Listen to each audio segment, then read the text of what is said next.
Can you believe this? Sometimes it's not good to be rich. I just posted a $91 million bond, 91 million, on a fake story, totally made up story. Think of it, 91 million. I could say things about what it would cost normally. 91 million. Based on false accusations made about me by a woman that I knew nothing about, didn't know, never heard of. I know nothing about her. She wrote a book, she said things. And when I denied it, I said, it's so crazy, it's false. I got sued for defamation. It's a bunch of malarkey. It's more than malarkey. So this idea is a bunch of malarkey, what we're talking about here.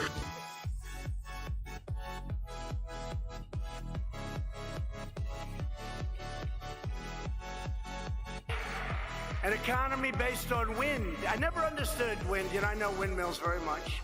I've studied it better than anybody. I know it's very expensive. They're made in China and Germany mostly. Very few made here, almost none.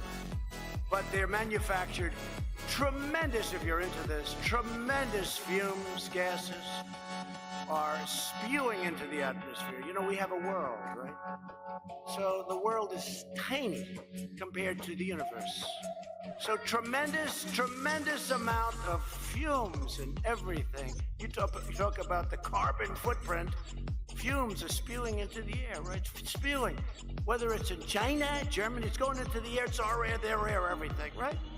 So they make these things, and then they put them up. And if you own a house within vision of some of these monsters, your house is worth 50% of the price. They're noisy. They kill the birds. You want to see a bird graveyard? You just go. Take a look. A bird graveyard? Go under a windmill someday. You'll see more birds than you've ever seen ever in your life. You know, in California, they were killing the bald eagle. If you shoot a bald eagle, they want to put you in jail for 10 years. A windmill will kill many bald eagles. It's true. And you know what? After a certain number, they make you turn the windmill off. That's true, by the way. They make you turn it off. And yet, if you killed one, they put you in jail. That's okay. But why is it okay for these windmills to destroy the bird population? And that's what they're doing. It's a bunch of malarkey.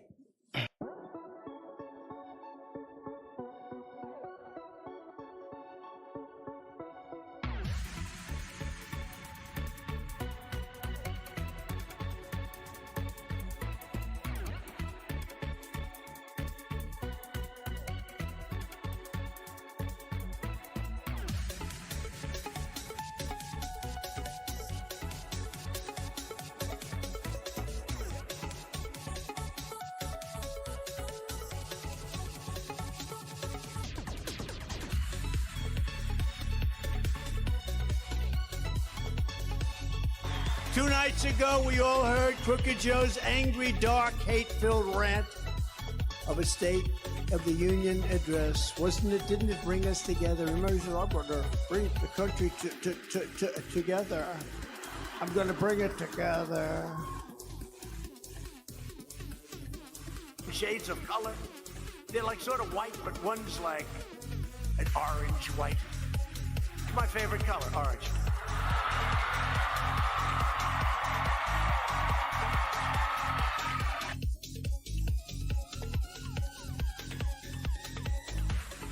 A bunch of malarkey.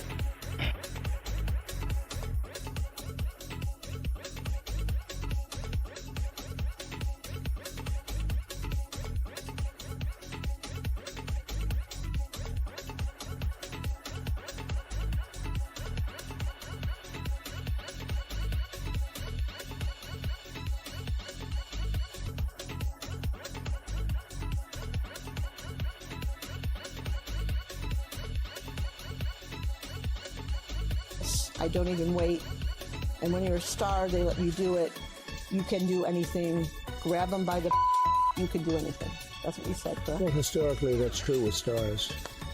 It's true with stars that they can grab women by Well, if you look over the last million years, I guess that's been largely true. Not always, but largely true. Unfortunately or fortunately. And you consider yourself to be a star? I think you can say that, yeah.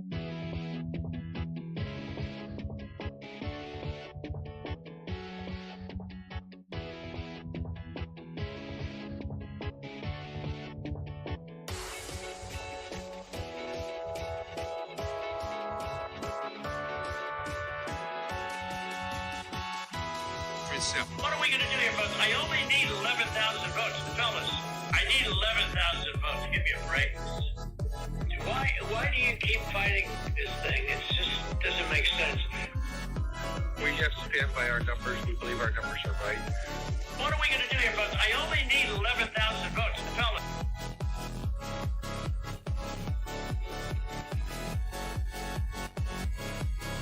It's a bunch of malarkey.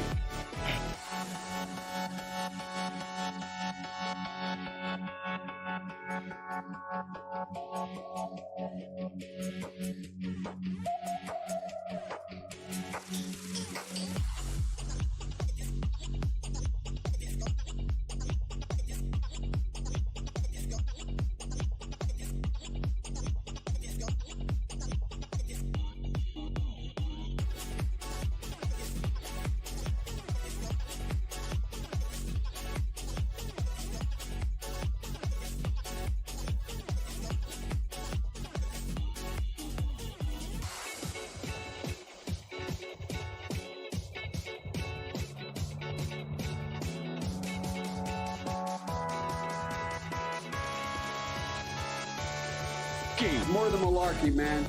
It's more than malarkey. So this idea is a bunch of malarkey, what we're talking about here.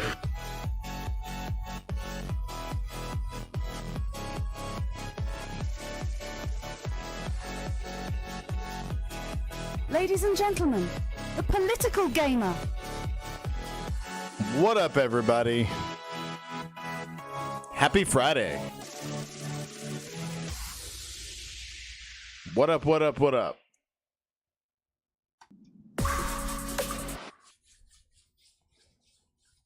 What up, everybody? Happy Friday to you all. It is a fantastic evening. Hopefully, y'all's week has gone well. It has been a crazy week for me. As y'all who follow the show in channel know, I am in Houston, Texas, and we had a huge storm that came through last Thursday evening into Friday, and it knocked out power to roughly a quarter, if not maybe half of the city.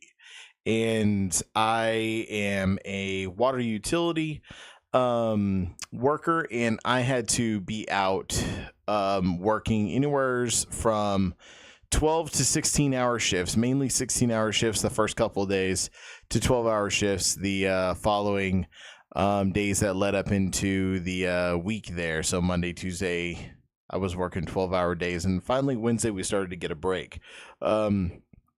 But it was a pretty intense weekend. We've had a lot of overtime come our way, and let me tell you, I'm just excited to be here with you guys on a Friday evening and having some fun, and finally going to be able to get back to streaming, so pretty excited about that. So thank you guys for coming in here. Thank you guys for coming in from YouTube and listening to the podcast on Spotify, and coming in and watching from TikTok, and of course all the original Twitch followers. Thank you so much for it. And of course we've never heard anything about what the outcome is going to be, nor do we know who is going to be the presidential vice presidential candidate for the Republican nominee or presumptive nominee, which is Donald J. Trump. But you know, it is going to be happening soon. Of course, we're entering the summer here, which means that we're going to be coming up on the Republican committee is going to be making their decision to officially endorse Donald Trump as the Republican presidential debate. I'm pretty sure that is almost 100% going to happen, if not 1,000% of 100%, considering that Trump has infected and taken over the Republican Party and the RNC as well, since his daughter Laura Trump is the Republican National Committee chairman, or chairwoman in this case, and has taken over the party. So it is interesting to see a female as the the Republican National Chair Committee chairwoman. We did just have a female, which was, I believe, the first female to be in power in the Republican Party of the Republican National Committee. And then she got ousted. Of course, she was not a Trump loyalist, even though she clearly was, and spread propaganda and lies about the 2020 election. But nevertheless, we replaced her with Laura Trump. Fun fact, Laura Trump used to date Gavin Newsom. And it's honestly exhilarating to know that just that she has tried and sampled the waters. It is exhilarating to know that. First off, for those of y'all that believe Gavin Newsom is a catch, that Gavin Newsom apparently is not as good as Trump. But let me tell you, have we ever thought about maybe Gavin Newsom threw her to the curb? It's a lot of we tend to think that men get thrown to the curb, right? But did we think that Gavin Newsom really has his head screwed on straight, even though he is a politician and is also a dirty down, no good, rotten politician as well, based on some of the things he's done in California? Nevertheless, welcome in. Enough trash talk about everybody. That's as rude as I've been on an intro, and my apologies to everyone in the audience as well. That was not graceful coming in. It's just been a little frustrating. I'm a little bit upset that I haven't been able to be here with you guys, and I have had some shows that were scheduled to come out on Spotify that the edits did not come out great. I'm not really sure where the problem exists with that, but the edits didn't come out great. So hopefully we're going to be correcting that over the next week, and we're going to be getting those reissued and good to go this weekend. So next week you can catch us live on Spotify on our releases on Thursday mornings at 9 a.m. Central Standard Time.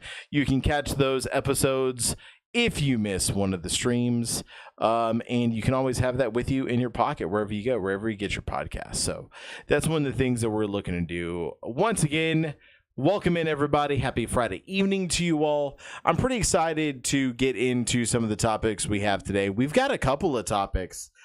We do want to get into a 538 poll that has come out that definitely has, Trump and Biden neck and neck. And the question is, who's going to win in the 2024 election? But the real question is, who is even going to be the deciding factor? And I think the answer for the deciding factor clearly is going to be RFK Jr., but we'll have to get into that and see some of the poll. And, hopefully we get a little bit of chat moving in here so that way we can figure out what y'all's thoughts are on RFK Jr., who they're going to be affecting, and who really is going to be the one who's going to be taking a hit for RFK coming in and being a part of everything happening. Now, of course, over the past 2 weeks, we have had a lot of shit talking going back and forth between Trump and Biden. And, the funny thing is seeing these two nearly 80-year-old men fighting, white 80-year-old men with their standard white people talk come in here, and it's been fantastic. It reminds me of Grumpier Old Men. For those of y'all that have not seen Grumpier Old Men, it is a fantastic Christmas movie, believe it or not. If you don't think that Grumpier Old Men is a Christmas movie, you need to get out of the podcast. You need to get out of the show and go watch the fucking movie. It is a fantastic movie. It can be sad at times. It is mainly funny. It's Tony Curtis and Jack Lemmon. Or I'm sorry, it's not Tony Curtis and Jack Lemmon. That is a completely different movie. That is Some Like It Hot, which, by the way, if you guys have not seen Some Like It Hot, then I'm not really sure what you're doing with your professional life. You need to be watching Some Like It Hot this upcoming week. What up, Tater? Thanks for coming in. Thanks for the resub at 8 months. Thank you so much. Let's go. It's a little bit weird, man. So, Halo t-shirt, man. Halo 2, right? Halo 2? Or Halo 3 t-shirt. I've got a Halo shirt for every single Halo that I own. Mainly because I purchased like the larger unit, you know, I can't even remember what they're called anymore, because we don't sell games that way anymore. We don't sell games in that pack anymore where you get the, you know, the Spartan head, and you don't get the deluxe edition anymore. And when you do, it's just a couple of map packs and things like that. But man, back in the day at GameStop, we'd be up at, you know, 2 a.m. running to GameStop to buy Halo 2, Halo 3, whenever it came out, the collector's edition. There you go. Sometimes they come with fancy metal cases. I still have that. Let me see. Do I have that around?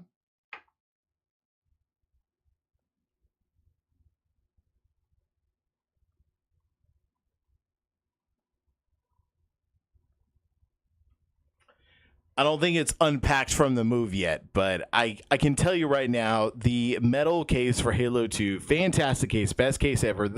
You know, I love having the deluxe edition or the collector's edition, but I have to tell you that one of the coolest things about having the like those Halos that came out that had like the extra content, the extra DVD behind the game, was my favorite thing. I loved watching Halo 2s. I pop it in every now and then to be able to watch here and there, along with Halo 3, where they show you behind the scenes, the making of the story, and they have like their own documentary that they're doing at the same time. It's a fantastic thing to be able to watch, not only to see some of the actors that you didn't realize were portraying the voices of the characters that you like, but also being able to see the creators themselves, see the mentality that they have during the heyday of game creation, right? Like, we can talk about today being the heyday of game creation, which that's just not true, right? It's too commercialized, it's too everything. It's kind of like big tech, right? Big tech nowadays sucks. It stinks. It's not good. But big tech back in 2005, that was a different story. Big tech dehydration break. All right, thank you so much, Tater. I will take a dehydration break. By the way, let me get you your shout out for coming in. Thank you so much for the resub again. Yeah, so let's go ahead and talk about, there we go, my guy. And real quick, before we go through what happened, it didn't go.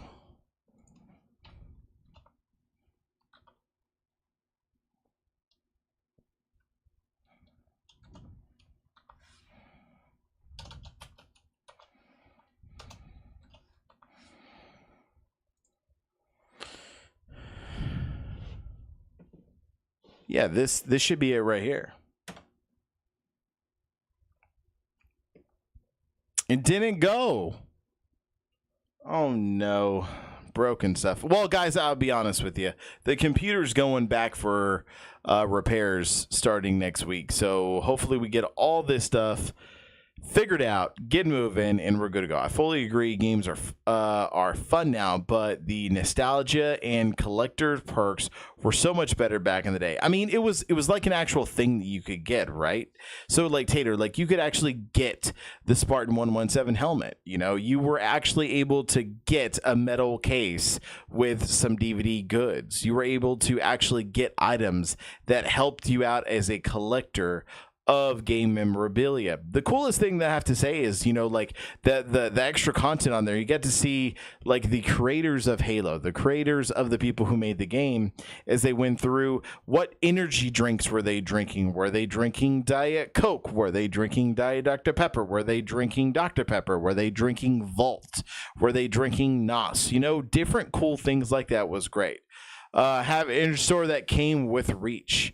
I don't ever remember that coming out. I'll be honest with you. After Halo 3, I was done until Halo 4 came out. But I retro played Halo Reach and ODST, and I have to admit, those were fantastic games. I thought Reach and ODST were fantastic games. I do have them on my list to go back through and play at some point, because they personally, I didn't get to play them when they came out, but I played them retro, like I mentioned, but I've only played them once. And I want to play them again to be able to experience that again. And that's what's kind of neat. For me, I really like a movie. It's called the Bourne series. It's Bourne Identity, Bourne Ultimatum, Bourne Supremacy. But I've watched that show so much that I have to limit myself to one time every year. I can watch the series because I already know everything and it's not exciting anymore. So I have to limit myself to one time a year I can put the show on and I'm able to go through and watch it. And let me tell you, it's fantastic. It's not like it was when you first watched it, especially the first couple times, but I can kind of get back into it. But I do love watching the extras that come with the Halo and some of the other video games as well that I've had. The ability to be able to watch them when they're doing like the picnics and the kind of like mandatory fun events, those are always great. One of the other things I like is watching when they, like, I guess for some reason they are, it's always in Canada, right? Like they're going through and they're having like LAN parties playing Halo.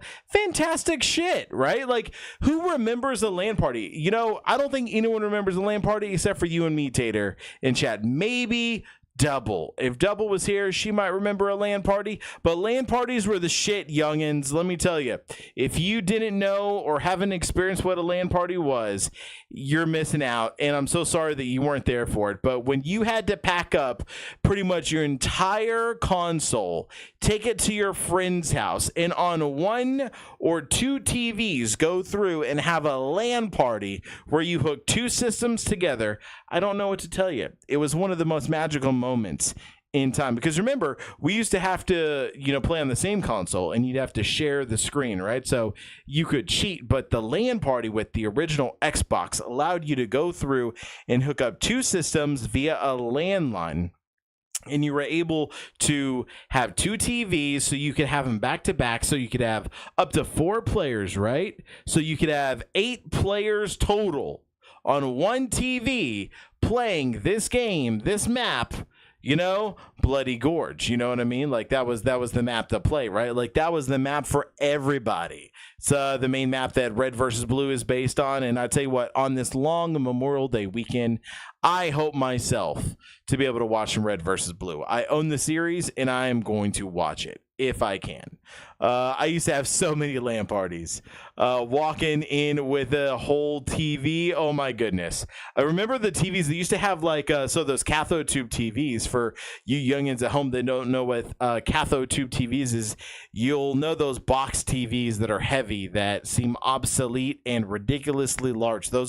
We used to carry those with us to our friends' houses, and they used to have handles on the back. Like you could CRTs, yeah, you could have a handle on the back so you'd be able to pick it up easier. They weighed like 60 pounds, 80 pounds, and it was all for like a 20-inch, 19-inch, 18-inch, 16-inch screen somewhere in there. But let me tell you, they were powerful TVs. And if you ever have the ability to buy a CRT or a cathode tube TV, those are the TVs to buy to retro game on. I tell you, there's nothing like it. You have to have one, and it is part of my collection as well. As y'all may know, that I am a retro gamer, so I definitely have one. It is a fantastic piece of artwork to be able to have. I do have a plasma screen, or I think this one's in a LED screen up here, but still, nevertheless, all across the house. In the garage, I do have my CRT or cathode tube TV still. So let's get into it. That's enough bullshit. But welcome in, Tater. I tell you, I was able to watch the rest of your stream the other night. I fell asleep, right? Like I was telling Chad here at the beginning of the show that we ended up having some 16-hour and 12-hour shifts that I was working because of the storms that came through last week. Just going through, keeping water plants up and running, working with the co-workers and just kind of serving the public as best as we can to be able to keep water and sewer services in line. And I'll be honest with you, yesterday was when our final 2 water plants got to come back to restored power. Restored power means it's coming from the power company here in Houston. It's called CenterPoint Energy. And here across Texas, it's CenterPoint Energy. But they are the energy providers.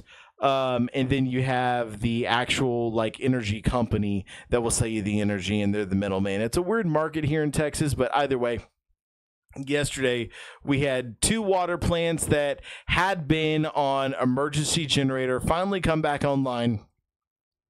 And it was fantastic because we didn't lose a fucking water plant out of 12 plus districts that we run and organize out here. We didn't lose a water plant. We were able to keep them up and running, all water, all sewer options. I did have a couple of emergencies last Friday that I had to take care of, which was pretty crazy. Some overflowing sewage into what's called a dry well, but other than that, it never left the site, so we don't have to report it because we were able to get it cleaned up with a shop vac truck called a Vactor. Either way, it was a fantastic storm. It was fun, yet it was terrifying.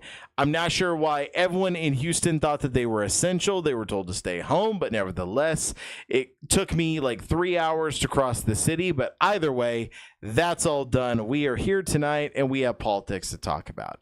So I did catch the rest of your stream, and I have to tell you, when you were going on Talk Show Tuesday and you were talking about the craziness that we have with this upcoming election, along with what you and I, Tater, were talking about earlier today, I have to admit that we end up in a very weird predicament. We'll take a look at the polls here in a couple of minutes, and we're going to see some of, what we were talking about and whatnot. But I have to tell you, I'm not sure what to think about the Nikki Haley topic. Other than I already have my opinion, I already know kind of what that means, but I'm just not. I'm kind of speechless. I did not expect Nikki Haley to kind of come in a little bit swinging at Joe Biden by kissing the ring of Donald Trump so much. And for those of y'all that don't know, basically we learned yesterday that Nikki Haley ended up going through and not so fully supporting Trump, right? She didn't endorse Trump, but what she did was say that she would be voting for Trump and that Trump would be a better candidate than Biden, which I think we can all agree. That isn't a fucking endorsement, right? Like, that is what an endorsement is. She may not have said, I endorse Trump. She